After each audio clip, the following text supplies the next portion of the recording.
'Tis the season for in-store shopping. Courtney Reagan has a closer look at the final retail push as shipping windows close. This is not a coincidence, not bad luck, not a slow shopping season.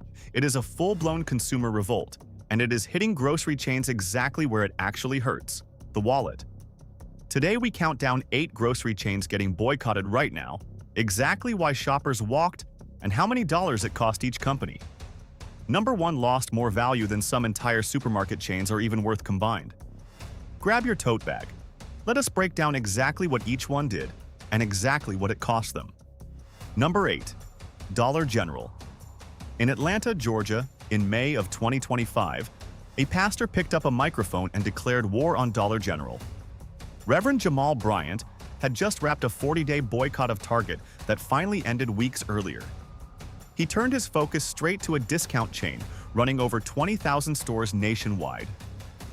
Dollar General operates more physical locations across America than McDonald's, Starbucks, and Walmart combined.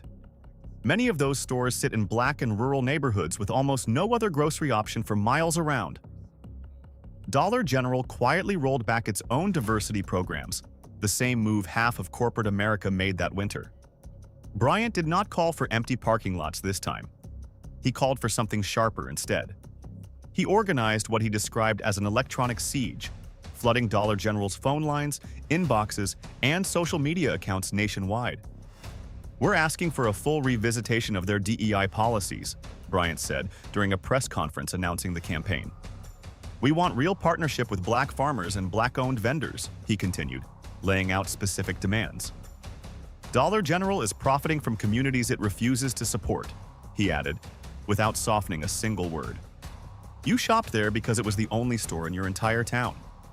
Dollar General banked on exactly that captive loyalty for years, without giving much back in return. This is a company built on $5 detergent and $10 grocery runs, aimed directly at communities with the fewest available choices. Dollar General took that loyalty and offered almost nothing in exchange, year after year. Corporate silence is still a decision, and Dollar General made that decision fully aware of who was watching.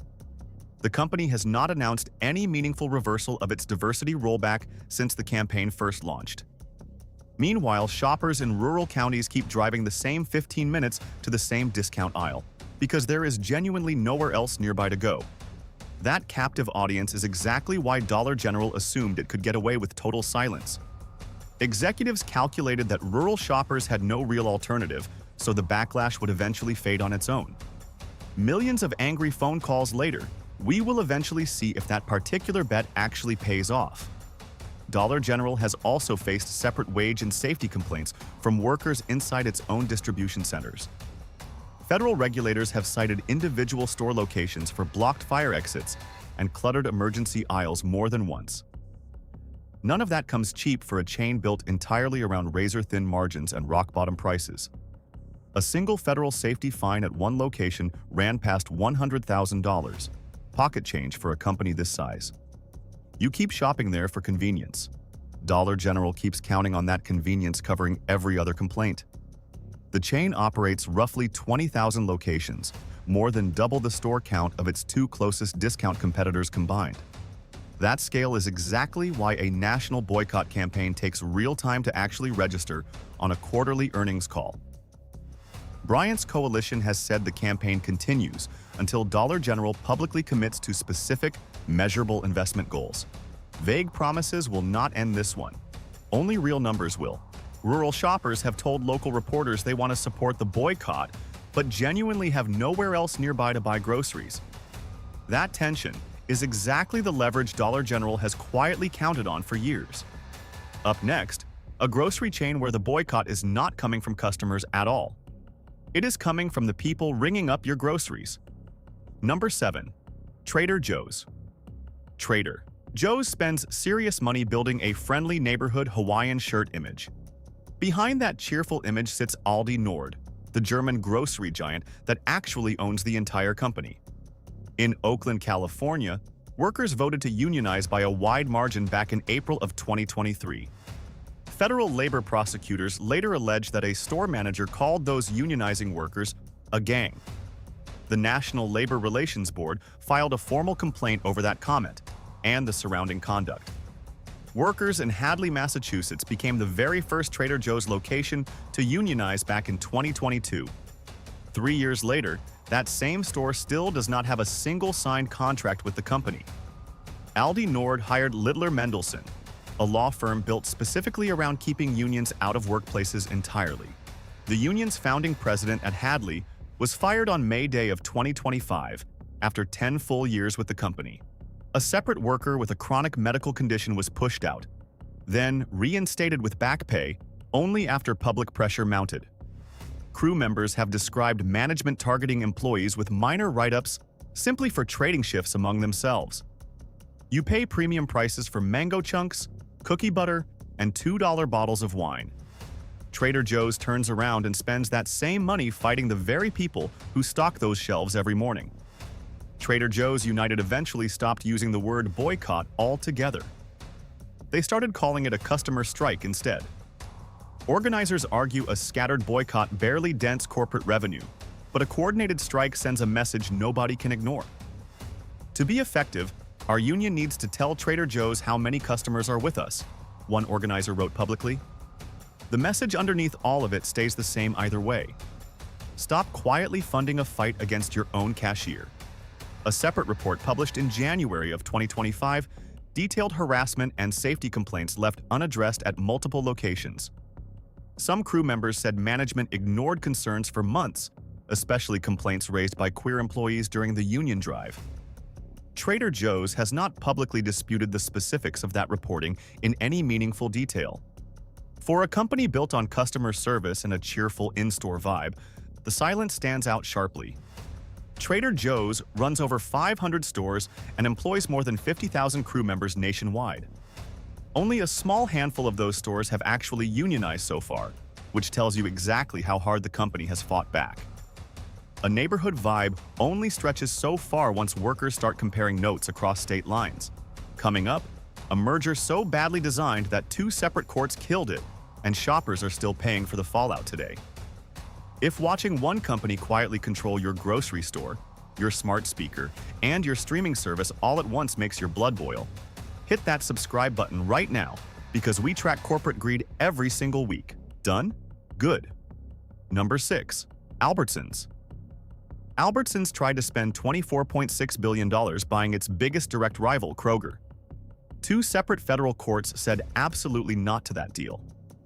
A judge in Oregon ruled the merger would raise prices and gut competition across entire regions of the country. A Washington state judge agreed just days later, citing the exact same consumer protection concerns. Both companies formally walked away from the deal in January of 2025, ending months of legal fighting.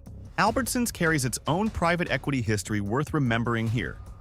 Cerberus Capital Management, a private equity firm, controlled major stakes in the chain for years. That ownership structure shaped decades of decisions that prioritized shareholder return over lower shelf prices. During the antitrust trial, evidence surfaced showing Kroger-owned Mariano's kept its egg prices lined up closely with Albertsons-owned Jewel Osco. Meanwhile, Walmart was actively lowering its own prices during that exact same stretch of time. You noticed eggs and milk costing more at these stores than they reasonably should have that year. That was not random chance. That was 2 grocery giants quietly moving in the very same direction. There is not just one bad apple in this bunch, one economist told reporters covering the antitrust case. A termination fee lawsuit in Delaware is still ongoing, with $600 million on the table depending on which side wins. Consumer class action claims tied to the collapsed merger are still working through certification in federal court right now. Worker grievances and unfair labor practice claims tied to the failed merger remain active with state labor boards as well. The $24 billion deal died in court. The pricing habits that inspired the original lawsuit did not die along with it. Albertsons and Kroger had proposed selling hundreds of overlapping stores to C&S wholesale grocers to satisfy regulators. Neither court found that fix convincing enough to approve the deal. Employees at stores slated for divestiture spent nearly a year not knowing which company would eventually sign their paychecks. That kind of uncertainty rarely shows up on an earnings call, but shoppers standing in those exact stores absolutely felt it. Albertsons owns Safeway, Vons, Jewel-Osco, and Shaw's, meaning most shoppers have already handed this company money without ever realizing it. One failed merger and one pricing scandal later, that same company is still ringing up your groceries under a dozen different names. Changing the banner on the storefront never actually changes who is setting the price on the shelf behind it. Just ahead, the chain that got caught admitting the exact same thing, under oath, on the official record. Number 5. Kroger's own senior pricing director sat under oath and admitted something shoppers had suspected for years. Andy Groff told the court that Kroger's egg and milk prices climbed faster than inflation actually required. Retail inflation has been significantly higher than cost inflation, Groff wrote in an internal company email. That email became key evidence in the very antitrust case Kroger was desperately trying to win. Kroger is publicly traded, which means it answers to shareholders first and grocery aisles a distant second. In 2026, brand new lawsuits accused Kroger of shrinking package sizes on its own store brand products. The price stayed exactly the same while the actual contents quietly got smaller behind the label. Shoppers filing claims in that case can expect between $15 and $200 depending on documentation.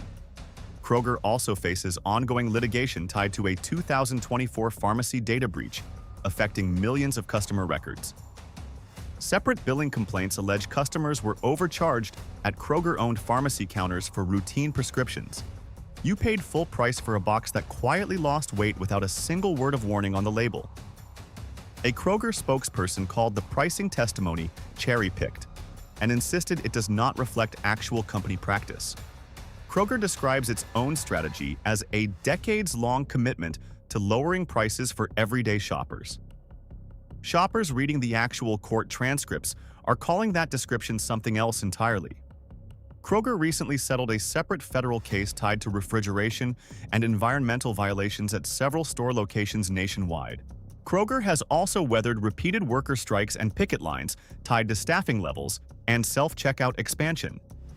Union representatives argue fewer cashiers on the floor means longer lines and slower service for every single shopper. Kroger counters that self-checkout gives customers more choice, not less coverage, on the sales floor. Either way, you are the one standing in the longer line, scanning your own groceries for free. Kroger operates under dozens of regional names including Ralph's, King Soopers, Fred Meyer, and Harris Teeter. Most shoppers using those cards have no idea a single Cincinnati-based corporation controls every single one of them. That is precisely how one pricing admission at a single trial ends up affecting grocery bills in a dozen different states at once. Union workers at several Kroger banners have staged informational pickets over staffing cuts even outside of formal contract negotiations. You may have walked past one of those pickets without even realizing it was connected to the same pricing story making headlines. If a grocery executive admitting to price gouging under oath does not surprise you anymore, hit that like button right now. Number 4, Publix built its entire brand identity on being the polite, employee-friendly grocery chain in the room. That careful reputation took 2 direct hits within the same 12-month stretch. In September of 2025, Publix pulled its sponsorship of the Black Book Bash Festival in Jacksonville, Florida. The withdrawal happened just days before the event, with organizers citing the volatile climate as the stated reason. The 3-day festival celebrated Black literature alongside Black-owned bookstores and Black-owned vendors across the entire region. Publix had been the confirmed title sponsor before quietly backing out at the very last possible moment. The move triggered immediate boycott calls and direct comparisons to Target's own DEI retreat that same year. Then, Publix reversed a completely separate store policy earlier this year, and that reversal backfired just as hard. Open carry supporters flooded social media, threatening to shop somewhere else entirely from that day forward. Open carry citizens and supporters need to find somewhere else to grocery shop, one shopper posted publicly online. Publix reported a 21.5% drop in net income during the first quarter alone. Net income fell from $1 billion down to $794 million in a single year. Comparable store sales stayed completely flat during that same stretch, a warning sign for any grocery chain this size. You trusted Publix to stay quietly out of the politics entirely, the way it always had before. Publix waded straight into the controversy, then tried scrambling back out a year later. Flip-flopping does not calm either side down. It just makes both sides equally furious at the exact same time. Publix likes to remind shoppers it is employee-owned, as if that alone settles every argument. Employee ownership did not stop net income from dropping by more than a fifth in one single quarter. It also did not stop two separate controversies from landing in the same 12-month window. A brand built on politeness cannot politely apologize its way out of pulling sponsorship from a Black literary festival. Publix runs over 1,400 stores concentrated across 7 southeastern states, giving it outsized cultural influence in the region. That regional dominance is precisely why a single sponsorship withdrawal traveled so far beyond Jacksonville within days.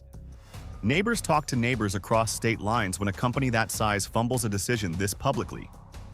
Whether the open carry crowd or the festival organizers end up angrier is almost beside the point now.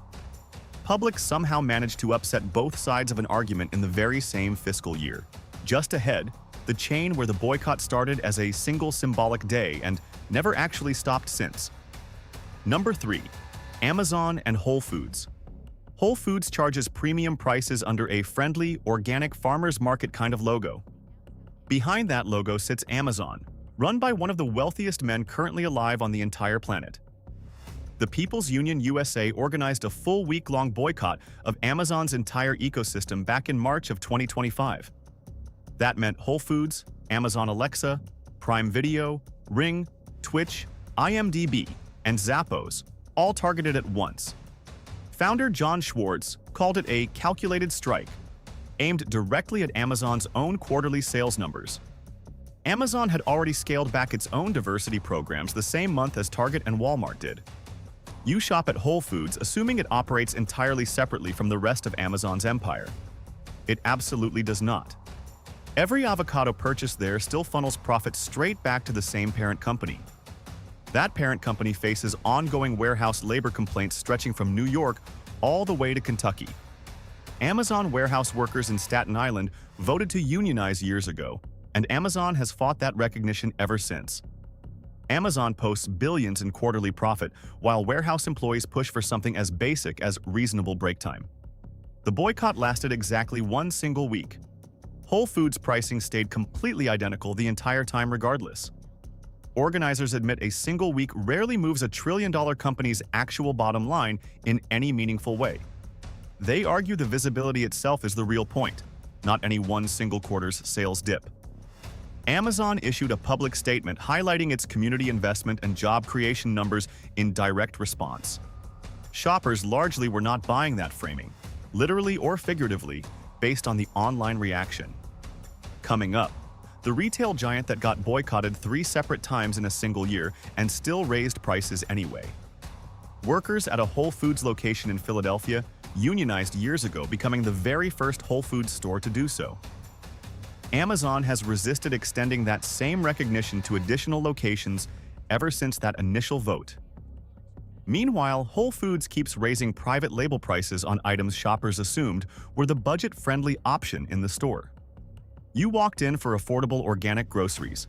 You walked out paying premium prices for a brand quietly owned by a trillion-dollar retailer. Amazon Prime counts well over 100 million paying members across the country, each one a captive customer for Whole Foods delivery too. That membership number is exactly why a single week of boycotting barely shows up as a blip on Amazon's own earnings report. Real pressure on a company this size takes years of sustained attention, not a single trending hashtag. Organizers already say the Amazon boycott is not finished. They are simply regrouping for the next one. Drop the grocery chain you already quietly stopped shopping at in the comments. Let us see how many of you beat us to it. Number 2. Walmart. Walmart got hit with 3 separate coordinated boycotts inside a single calendar year. None of those 3 boycotts made prices actually go down at any point. The People's Union USA launched a 24-hour economic blackout on February 28th of 2025. A full week-long boycott followed that. April running straight through Walmart's entire business ecosystem. That meant Sam's Club, Walmart Plus subscriptions, and private label brands like Great Value, all included together. A second boycott hit again that May, right after Walmart confirmed it would raise prices because of tariffs. Founder John Schwartz said it plainly on social media. "We are the economy," he told his followers directly. Walmart is controlled largely by the Walton family, one of the wealthiest families in the entire country. Walmart rolled back its own diversity programs the same winter Target did, under the exact same political pressure. You shopped there specifically for the low prices everyone always talks about. Walmart raised them anyway, blaming tariffs it had literally months to prepare for in advance. Walmart described itself as an economic force multiplier, pointing to over $1.7 billion in yearly community donations. Schwartz calls that corporate greed dressed up in a press release. Walmart calls it economic contribution instead. Shoppers scrolling through both statements side by side were not buying Walmart's version of events either.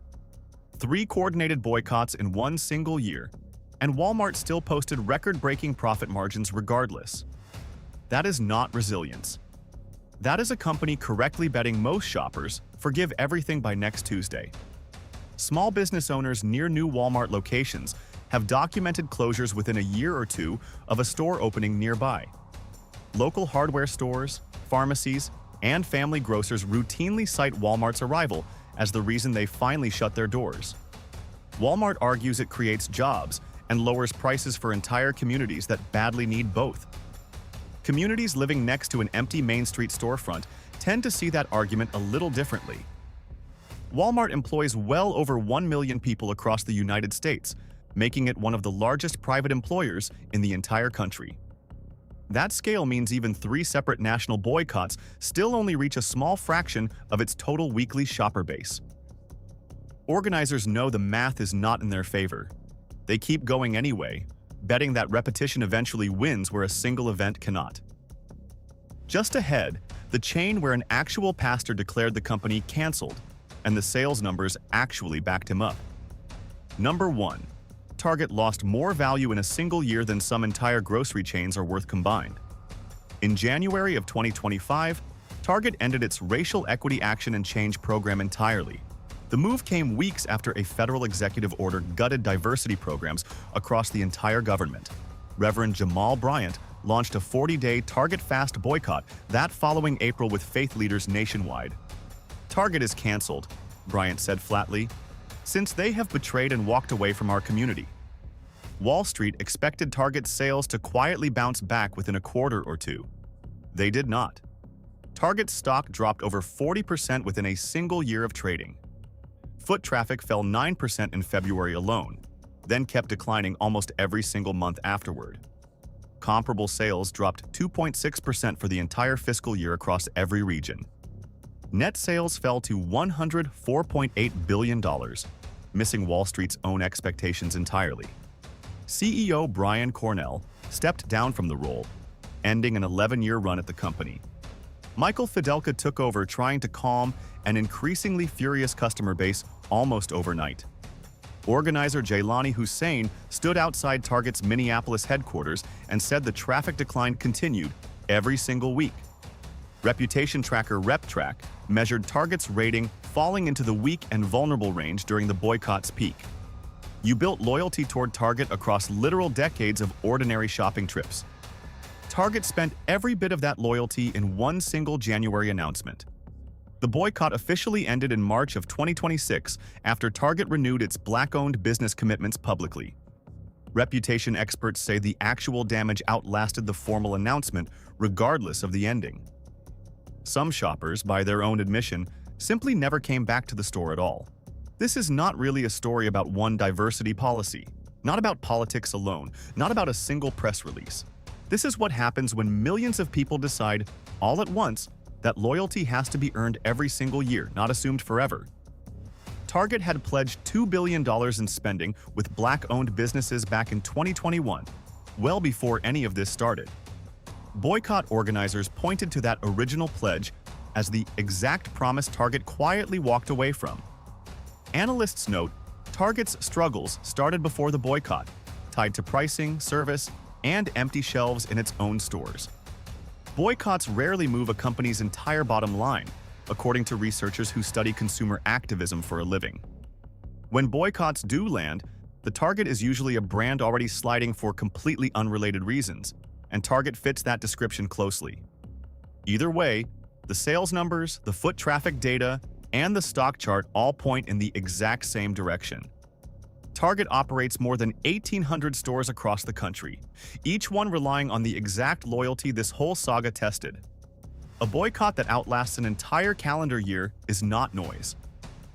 It is a verdict shoppers reach together, one cart at a time. Every other chain on this list should be watching Target's numbers closely right now. That is exactly what an unenforced promise costs when millions of people finally decide to notice at the same time. 8 grocery chains.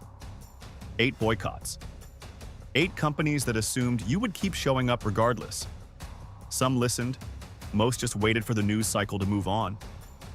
That is the real lesson here. Loyalty without accountability is a discount corporations get for free. Keep a tight grip on your wallet, because these companies are not keeping one on their pricing. Vote with your cart every single time you walk into a store. Click the video on your left to see the return policies these chains hope you never read. I'll see you there.